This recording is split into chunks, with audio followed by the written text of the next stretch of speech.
¿Qué tal? Muy buenas tardes. Mi nombre es Eduardo Romero Suárez. Estoy elaborando este video como parte de la materia, la actividad 1 de la materia litigios penales y laborales. Vamos a hacer una presentación de los puntos importantes dentro de lo que es el nuevo sistema penal acusatorio y las partes que vamos a explicar son las siguientes. Vamos a explicar las características del sistema inquisitivo primero, las características del sistema oral, los sujetos procesales en el sistema oral, los principios básicos en el sistema acusatorio y por último las etapas del sistema acusatorio. Quiero, aparte de esto, disculparme un poquito por mi vestimenta, que lo hubiera hecho de otra manera, pero me contagié de COVID hace un par de días y estoy con un poco de calentura, entonces no me puedo enfriar por recomendación médica. Pues bueno, mi matrícula es 028-89-905. Gracias. Comenzaré con las características del sistema anterior, que era el sistema inquisitivo. Yo lo que quiero poner en mis propias palabras es que el sistema anterior, pues bueno, era básicamente un sistema completamente oscuro, alejado en muchas partes de ese proceso, alejado de la legalidad. Cuando pues, se detenía una persona, no se sabía dónde estaba, sin plena denuncia o querella. Entonces, pues sí, era un sistema muy oscuro y en cambio el nuevo sistema penal acusatorio, el sistema oral, pues tiene una transparencia impresionante y yo creo que ahora lo explicaré durante los otros puntos, pero lo que yo creo es que gracias a todos los principios de este nuevo sistema, pues es lo que le da esta grandeza y esta transparencia, pues para que la gente pueda pues, vivir en un México con un poco de mejor justicia. Aunque hay un gran atraso, sigue habiendo el factor corrupción, el factor humano, pero bueno, en fin, esas ya son mis propias conclusiones. Y comenzamos a desarrollar los puntos. Vamos número 1 con las características del sistema inquisitivo. O sea, son muchas, hice un trabajo de todas estas hojas, pero para no hacer muy largo este video me iré con las que yo considero que son los puntos principales de cada uno de estas preguntas para resolver la actividad. Bueno, vamos con las características del sistema inquisitivo. Lo que yo creo que era principal de esto, que era oficiosa y solamente el juez tenía su cargo. O sea, todo, o sea, radicaba casi en un juez, desde la acusación, la defensa y luego la decisión. Entonces, no había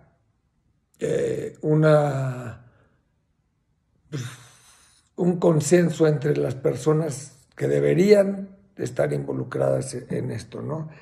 Otra cosa muy importante es que la instrucción y el juicio eran completamente secretos y aparte había una cosa muy importante, se privaba a la persona de la libertad en lo que el juicio podía tardar, no tenía límites, no tenía nada. Entonces, básicamente yo creo que esas en el punto A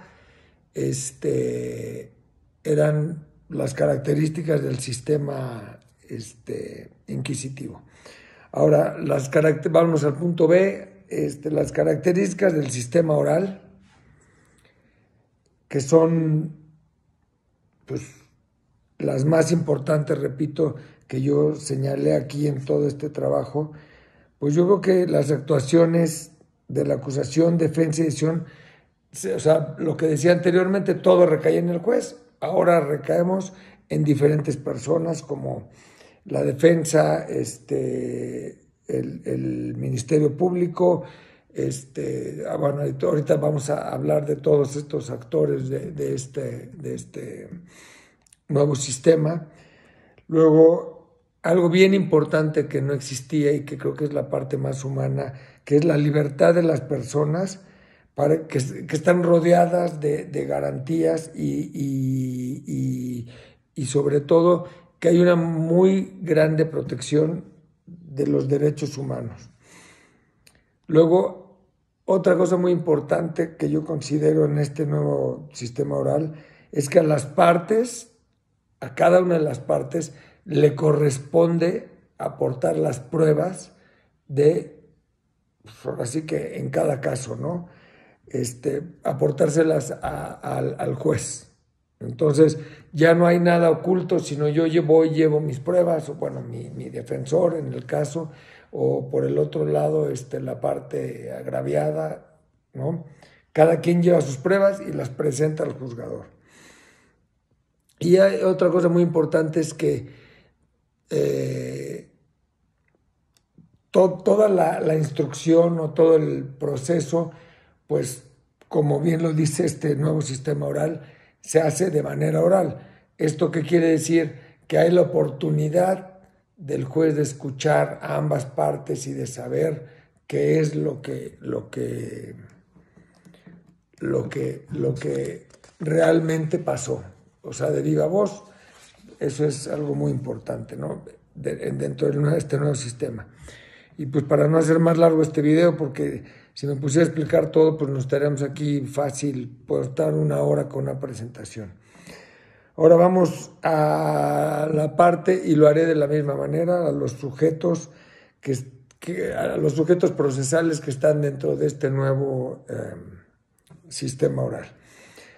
En primer lugar, bueno, está la víctima. Aquí sí voy a leer un poquito más, porque hay cosas creo que muy importantes, y que dice, la víctima y su asesor constituyen un sujeto protagónico esencial que juega un papel significativo en este proceso. Y es muy importante decir que esto ha sido diferenciada la figura de la víctima con respecto al ofendido, y esto está plasmado en el artículo 108 del Código Nacional de Procedimientos Penales. Luego, aquí otra parte importante que creo yo, que es que para los efectos de este código se considera víctima de delito al sujeto pasivo que resiente directamente sobre su persona la afectación. Esto es la víctima, ¿no? Se le cuida, se le protege, se le da toda ¿cómo se llama? El velo o el manto de derechos humanos y de garantías, ¿no? Y muy importante que se plasma en el Código Nacional de Procedimientos Penales, y para mí creo que es lo más importante, que están muy claros los derechos que tiene esta víctima o el ofendido, por llamarlo de las dos maneras, en que se nombra, ¿no? Y para mí, creo que el punto más importante que tiene esta víctima ofendido es que coadyuva con el Ministerio Público para poder, lo que hablábamos antes, llevar y aportar, pues, las pruebas que necesarias para que el proceso o el procedimiento, pues, sea más transparente. O sea, que no haya ocultamiento, y que no porque pues, esto pasaba, ¿no? En muchos casos, que se aportaban pruebas y la parte del defendido las ocultaban o las desaparecían. No, aquí cada uno tiene sus pruebas, las lleva, las pone con el Ministerio Público, y aparte tiene la oportunidad de presentarlas durante el procedimiento. Para mí, esta es la parte más importante, ¿no? Y aquí todos estos derechos y todas estas indicaciones sobre el ofendido o la víctima se plasman en el artículo 109 del Código de Procedimientos Penales, ¿no? Luego pasamos como otra de las partes muy importantes, seguimos desarrollando la parte B de la tarea. Hablamos del imputado. El imputado, voy a leer un poquito aquí, se define como imputado genéricamente a quien sea señalado por el Ministerio Público como posible autor o partícipe de un hecho que la ley señale como delito. O sea, esto es súper importante. Si no está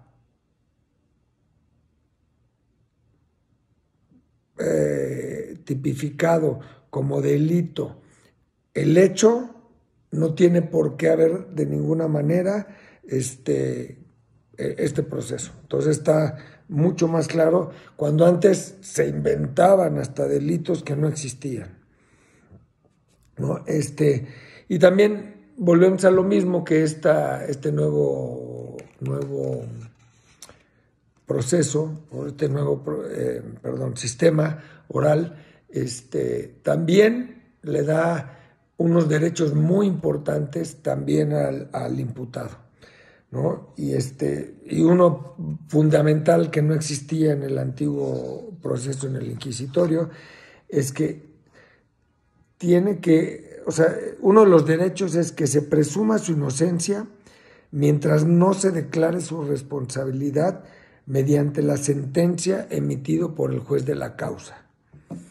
Entonces, pues aquí está muy claro que siempre se es inocente hasta que no se lleva el debido proceso, todo este procedimiento, y se dicta una sentencia. Entonces, antes las pobres gentes eran culpables desde que entraban y salían, y después de 2 años, perdón, usted era inocente. Pero bueno, esta es la parte del imputado.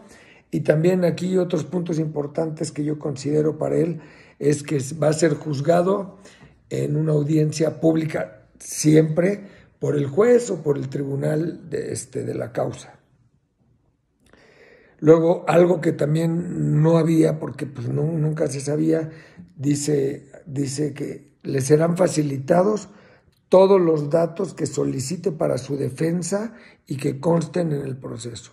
O sea, esto es que tiene acceso a toda la información, pues para poder él o su defensor o del de oficio o su abogado, pues conocer todas las debidas partes del proceso.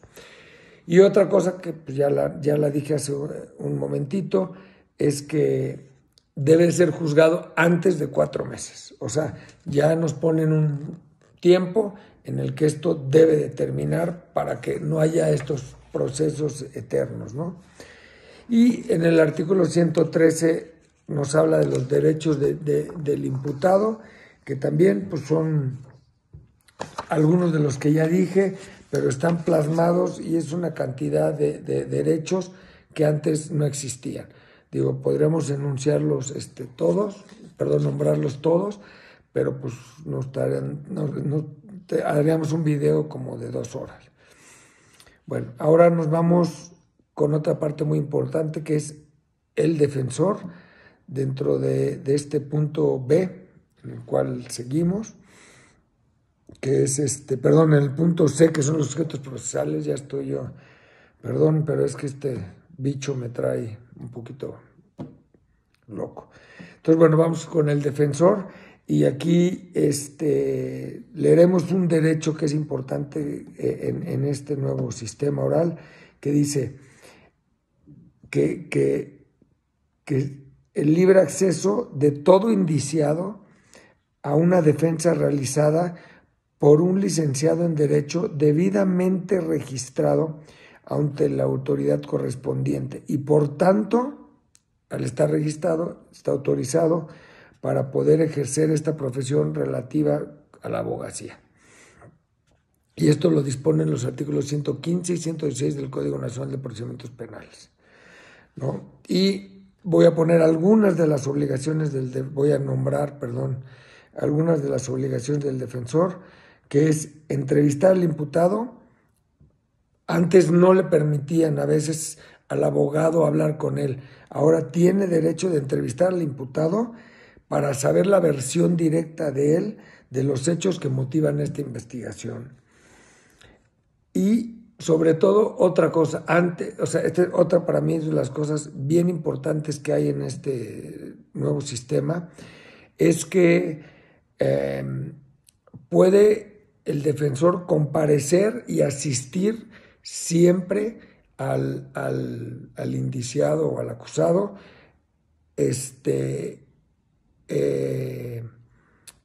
siempre lo puede asistir antes de que rinda o durante la rendición de su declaración, cosa que antes pues, la declaración la sacaban, pero pues como decían antes, a tehuacanazos. Entonces, pues esto nos pone en una situación nueva y que le da también derechos, ¿no? Otras obligaciones del defensor es que siempre tiene que mantener al imputado sobre el desarrollo y todo del juicio, de las investigaciones durante todo el proceso. Esta es creo que la parte importante, y también debe de mantener informada, que se me estaba pasando, a la familia o a las gentes cercanas de él, ¿no? Luego otra parte importante en esto pues es el Ministerio Público, que desgraciadamente esa figura todavía en este sistema, esto es una opinión personal, yo creo que debe de haber un poco más de control sobre ellos, porque el Ministerio Público sigue habiendo, y por experiencia propia en un proceso que tuve, sigue teniendo el Ministerio Público bastantes atribuciones, las cuales son, desde mi punto de vista, corruptibles. O sea, todavía ahí podría haber alguna parte más, porque él es el que junta las investigaciones policíacas, pruebas, etcétera, etcétera. Entonces, yo siento que hay todavía demasiada... aunque es la imagen, es la figura, perdón, del fiscal americano, pues yo creo que todavía sigue teniendo demasiado poder. Claro que al final el juez es el que decide, pero bueno, hablemos del Ministerio Público y vamos a decir que el Ministerio Público, donde está su competencia y todo, está en el artículo 127 del Código Nacional de Procedimientos Penales. Y leamos un poquito lo que yo estaba explicando, qué es lo que compete. Y dice, compete al Ministerio Público conducir la investigación, coordinar a los policías y a los servicios periciales durante la investigación. Vuelvo a lo mismo, hay demasiada acumulación de cosas para el Ministerio Público, pero bueno, entonces seguimos. Dice, durante la elección debe resolver sobre el ejercicio de la acción penal en la forma establecida por la ley y en su caso ordenar las diligencias pertinentes y útiles para demostrar o no la existencia del delito y la responsabilidad de quien lo cometió o participó en su comisión. Volvemos a lo mismo, está en sus manos manipular, yo creo que parte de la investigación, porque pues de él dependen todos estos peritos, policías y etcétera. Pero bueno, la policía, que es otra de las partes importantes dentro de este proceso, bueno, pues la policía básicamente es un sujeto auxiliar que ya lo acabamos de decir, depende del Ministerio Público, ¿no? O del fiscal llamado también, y pues su papel pues es de policía, ¿no? De investigar, de hacer, y no hay pues mayores obligaciones, ya que, pues, perdón que insista, pero depende del Ministerio Público, volviendo a lo mismo. Luego, pues ya cambiando completamente de esta parte de lo que es el Ministerio Público y su auxiliar, la policía o peritos, vienen lo que es los jueces y los magistrados. Que esta es una parte muy importante porque hay hay tres tipos de jueces, que es el primer juez, que es el juez de control. Luego viene el juez que está dentro del tribunal de enjuiciamiento es el juez que se encarga del proceso, y después hay un juez que se encarga de emitir o de ejecutar la sentencia final, ¿no? Y por último, en esta parte, que es el punto, seguimos en el punto C, están todos los auxiliares de las partes, o sea, auxiliares pues, de los jueces, auxiliares del Ministerio Público, auxiliares de todos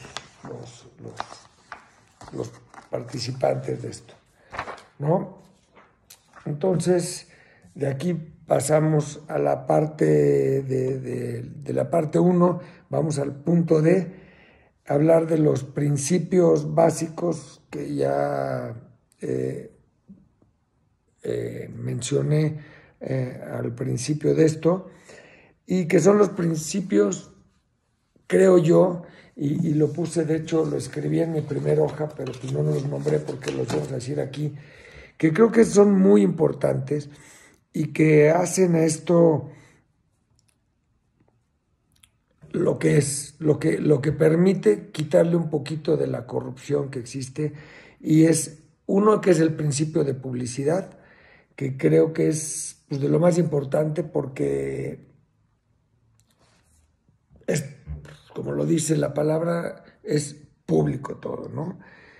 Y luego viene el principio de contradicción, que esto es muy importante, y es que de las pruebas que aportan unos u otros, pues puede haber una contradicción entre lo que uno y el otro. Ese es el principio fundamental, que el juez pues en su momento puede decir o ver o analizar cuál es la prueba o cuáles son pruebas contundentes para la inocencia o para la culpabilidad, ¿no?